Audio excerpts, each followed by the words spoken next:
You can look up this Foster, his name doesn't show up anywhere.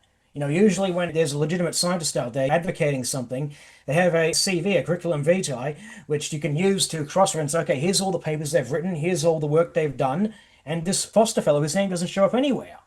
I mean, you can see the moon, even a pair of binoculars, you can see the craters, they're casting a shadow, right? It's clearly not made of plasma. The sun is made of plasma, and it emits light. It doesn't reflect light. The sun emits light. Look through a telescope or binoculars, you can see the craters and the mountains casting shadows. So who in the right mind would claim that it's plasma? It doesn't make any sense. Like I said, I've been very distressed by some of the stuff that's been appearing online, and I feel that people need to take some personal responsibility to separate fact from fiction. Now we see in the video that the Chang'e 6 is actually making a crater in that lunar regolith. And yet, when we compare that with the Apollo LEM, we don't see that. We do see the dispersal patterns, but when you look underneath any of the LMs, you do not see any crater, you don't see anything dug out, you don't see anything. So I wonder why. One thing that should be noted, of course, is the amount of pressure that these rockets produce. The Chang'e 6 lander is said to have produced 7,500 newtons, which when you do the calculations, that's about 1,686 pounds of thrust. And so, by comparison, the Apollo lunar module is said to have been producing about 10,000 pounds of thrust at maximum, and to land on the moon, they say that you only needed about 3,000 to 2,500 pounds of thrust. Okay, so even at the lower end of what the Apollo lunar module is said to have produced, this Chinese probe is producing less. And yet it produces this little hole underneath the lander at the final moment of touchdown. We can clearly see it in the onboard video feed. What they say they did on the previous missions, the Chinese, they claim they shut the rocket engine off at about 4 meters above the surface and it free fell the rest of the way down. Gene Cernan, interestingly, claimed that they did the same thing on Apollo 17 to avoid digging a crater. And when asked if Neil Armstrong did the same thing, he says, oh yeah, absolutely. But that's not what we hear in the audio from the Apollo 11 mission. We can clearly hear contact light. And a few seconds later, okay, engine stop. Contact light. Okay, engine stop. The contact light refers to, there's these little probes underneath the feet, underneath the foot pads of the lander, which basically when they touch the ground, touch the lunar surface, it basically triggers a little warning light in the cabin. That's what they mean by contact light. Okay, so presumably if the contact lights have lit up and he says engine stops shortly after that, he switches it off a few seconds after they've made touchdown. So why is there no blast crater underneath the Apollo lunar module?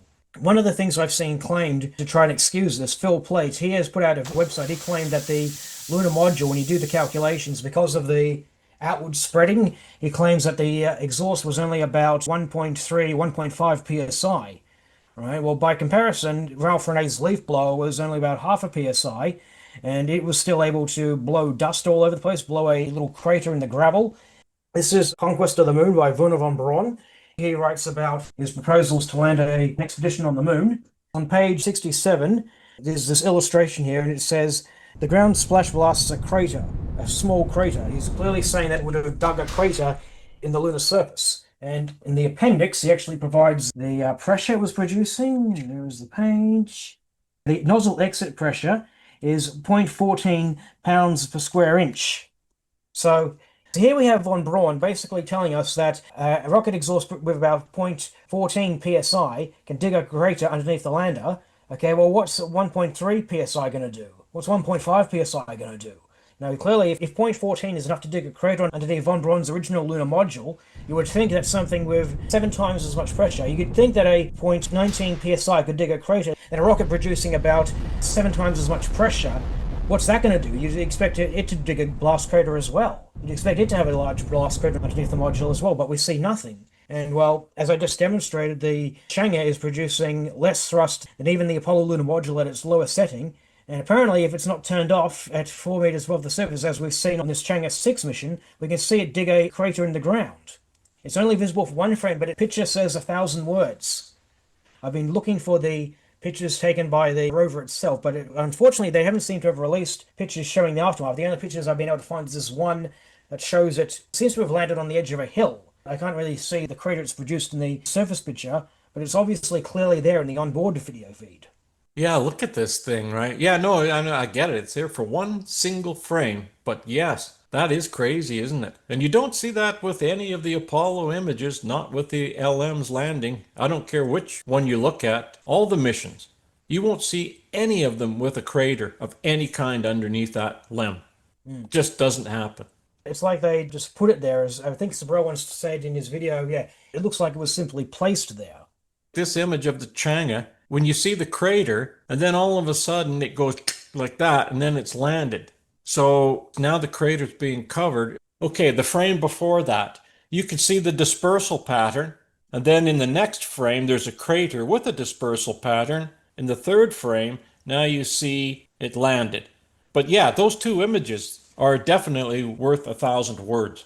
There's another thing too, when you look at the transcripts, in the transcripts when they're talking about during the final phase of touchdown, Aldrin, he reports, we're picking up some dust. 40 feet down, 2.5, picking up some dust. In some transcripts, it's actually been changed to we're kicking up some dust, kicking with a K, implying that the exhaust is just brushing the soil out of the ground. But if he says picking up, you would think that, okay, there's dust collecting on the lamb. It's, picking up, literally sounds like they're physically picking up some debris. There was a major concern prior to Apollo 11 that the dust might coat the windows. It might make it very difficult to see where they're going, might damage the lunar module, might do all sorts of things. Okay, this is a very specific thing he's reporting. He's reporting picking up some dust. We're getting damage, we're getting dust blasted into the windows. We find not a trace of dust on the LEM or on the footpads or anything. So their continuity staff seem to have been able to take a range check when they came to Apollo 11. Well, then you look at Apollo 14. When you look at the very bottom of the screen, you'll notice that it does look like there is someone there with a hose spraying either regolith or steam. I don't know what it is, but something is spraying from the bottom of that LEM, while the thrusters are supposed to be at the top. Now, when I put that out there, one fella in the comment section, he claimed that it was the little retro rockets on the sides that were just venting. That's not possible, because all of that regolith, whatever's being sprayed out, it's coming from the bottom. And you can see at the top, you can see the frame where the retro rocket is by the window. There's nothing there. It's all coming out at the bottom. And yet, when they shut that engine off, the main engine, it doesn't vent, does it?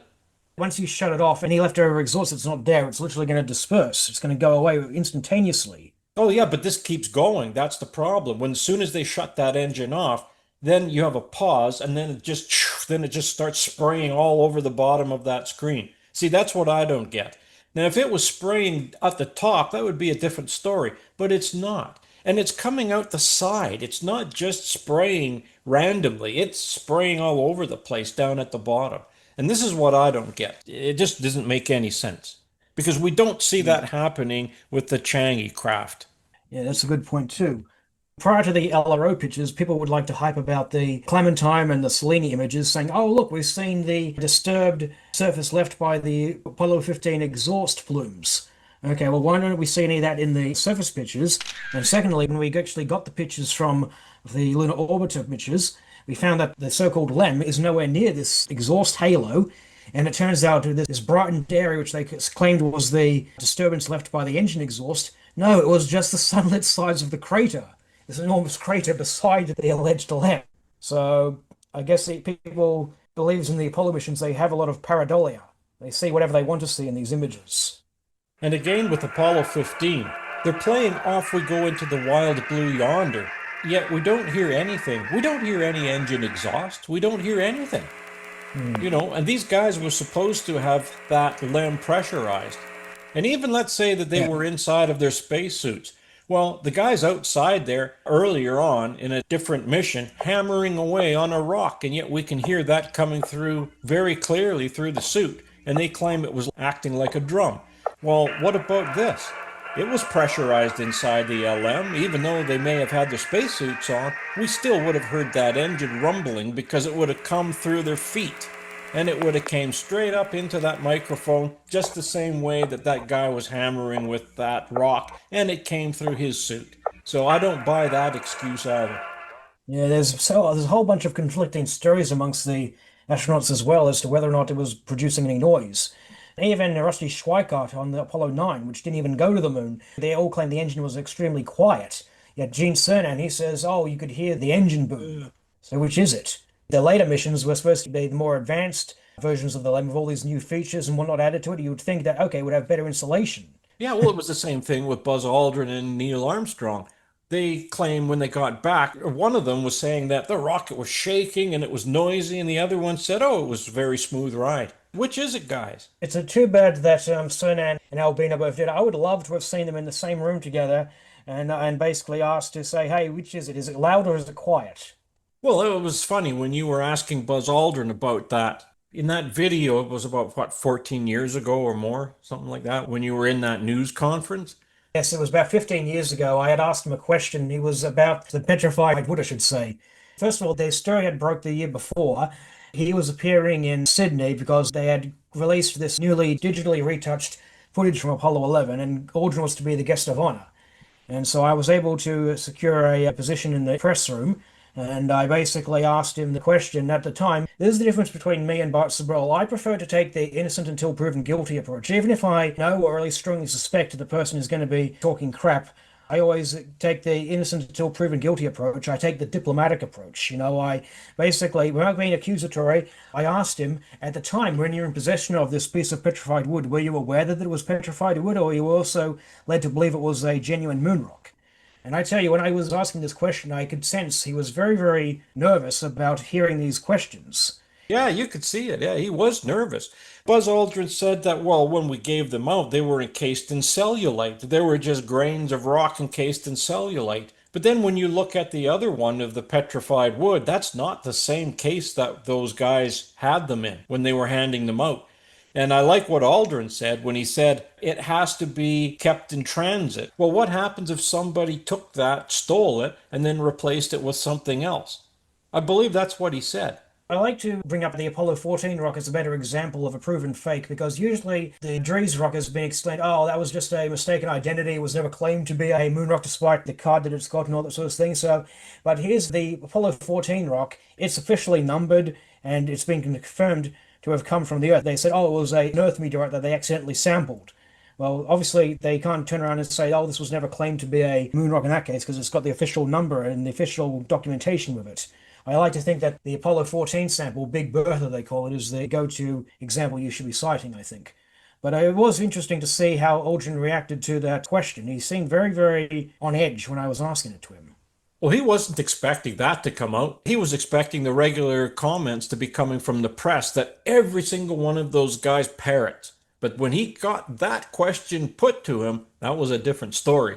And all of a sudden, his eyes widened like this. Very next day, I kid you not, right, actually, while I was packing up after the press conference was over, some journalists from the Sydney Morning Herald, she came up to me asking me where I was from. I said to her I was JW Studios. They did a look on my name after the fact.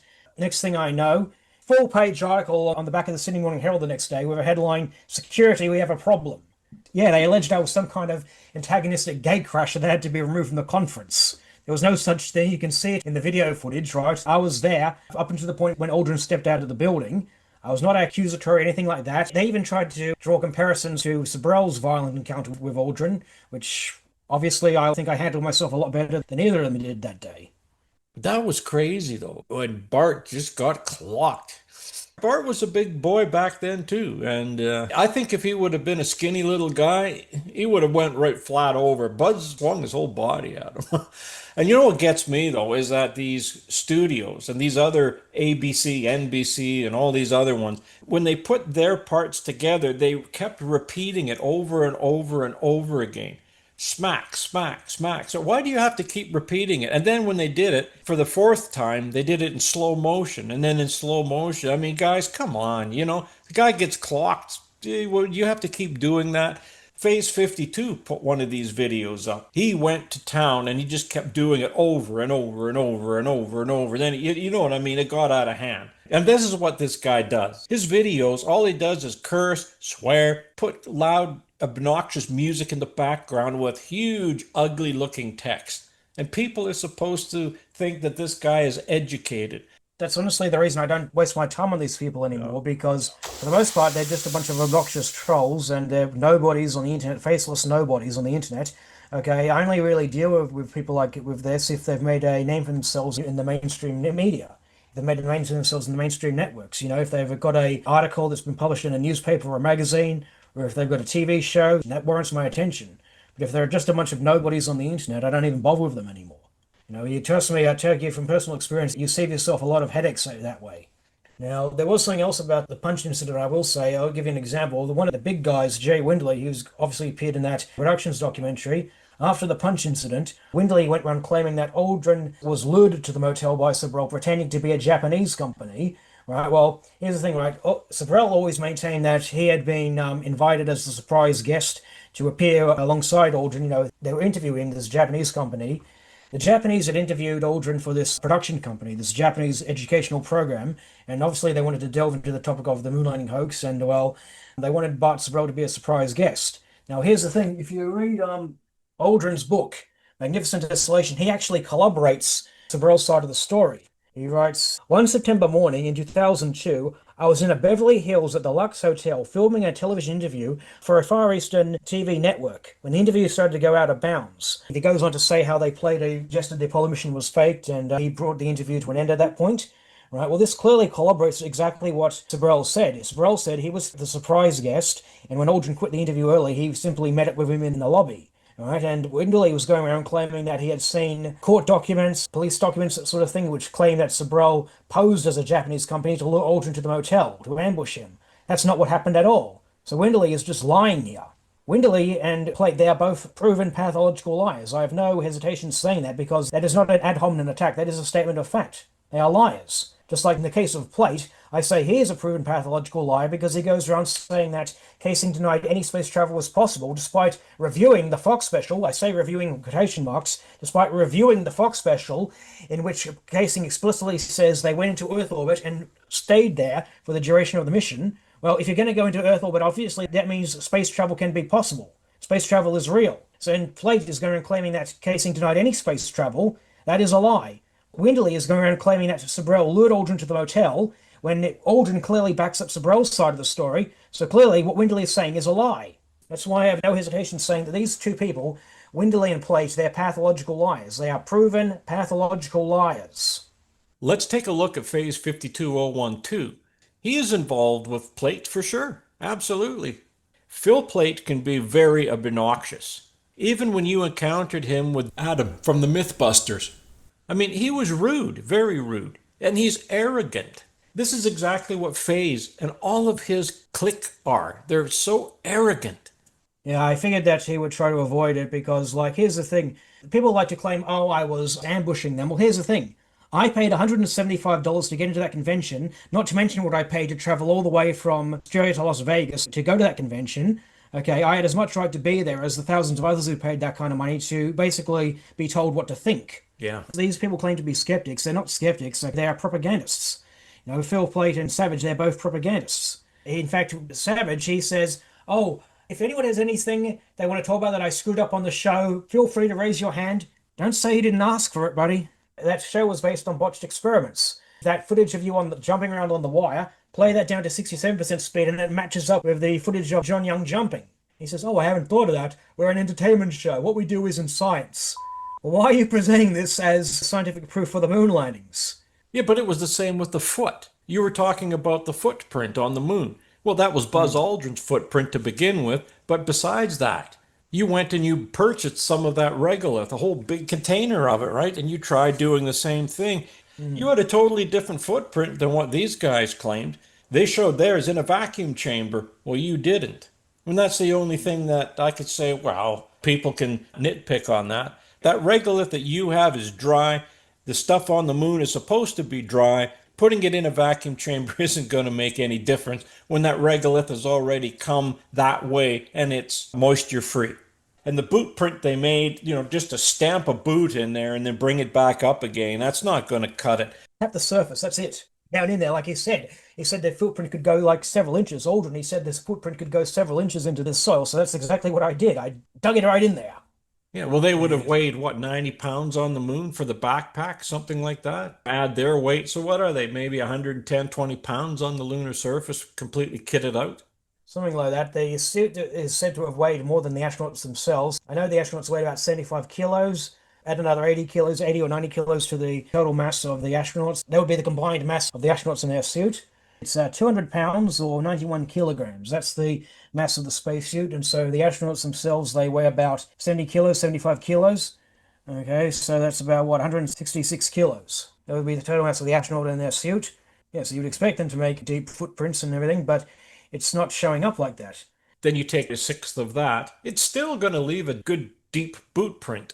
People, they like to bring this up. They like to cite the pictures of the Chang'e rover's tire tracks. I looked at the close-up pictures of those tires, and I don't see them as very, very distinct as we see in the Apollo pictures.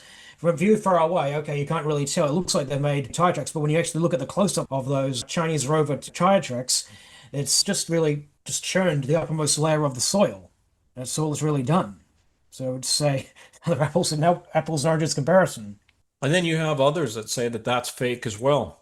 I've been very distressed by a lot of the things that people have been said. It's sort of a boy who cried wolf scenario. You know, you got NASA who faked the moon landings and they start to doubt everything. But now you're starting to doubt NASA had nothing to do with this stuff. This was a Chinese mission.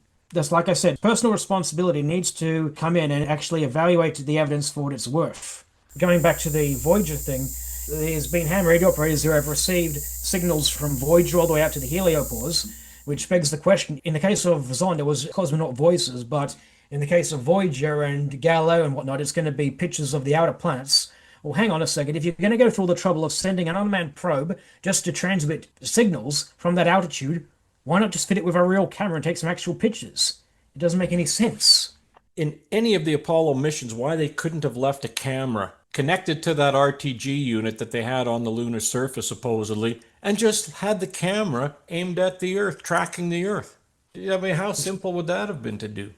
Well, it wouldn't have been made in shot. It would have probably been drifting here and there and stuff. But I get what you're saying, you know, because like the moon has a angled orbit, you know, it's tilted and stuff like that, so it wobbles throughout the thing, so the Earth might drift in and out of shot. But that's an interesting thought. I know a lot of flat earthers have demanded that, but I say that facetiously because, you know, you show them pictures from EchoStar 11, the 24-hour live feed satellite that showed footage of the Earth for between, what, 2008 to 2012, or a continuous live feed of the Earth in its full view. Yeah, and it's fake. That's what they say, you know, all that. But they don't believe it's space, so that's fake too. You can't win with them. And it's the same with the container, the pressure. Oh, well, it's a can. It's in a can. You can't have pressure. You can't have a gradient. You can't have this because we're in a dome. Here's a simple experiment that I'll offer to the flat earthers who claim that the Earth's atmosphere can't exist in extra space. Get out a telescope, an actual telescope, not your out of focus P900 camera, whatever it's called. Get an actual telescope, look at Jupiter, look at Saturn. You can see the atmospheres of these planets happily exist in extra space. And in the case of Jupiter, you can actually see the four big moons, the Galilean moons, Io, Europa, Ganymede, and Callisto. You can see them orbiting the planet Jupiter. There's a reason why astronomers describe it as a solar system in miniature, because you're literally looking at a miniaturized version of what happens with the sun and the planets. Look what that guy said in the chat. He says, well, yeah, but he says, look at the moon through a telescope or binoculars, and it has an outline around it. No ball has an outline around it.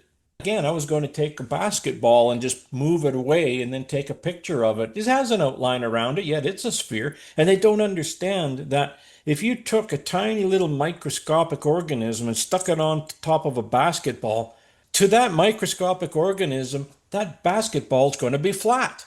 Somebody actually took the P900, set it up next to the basketball, zoomed in on the very edge of the surface, posted that onto social media with a caption, "Look, proof a basketball is fake."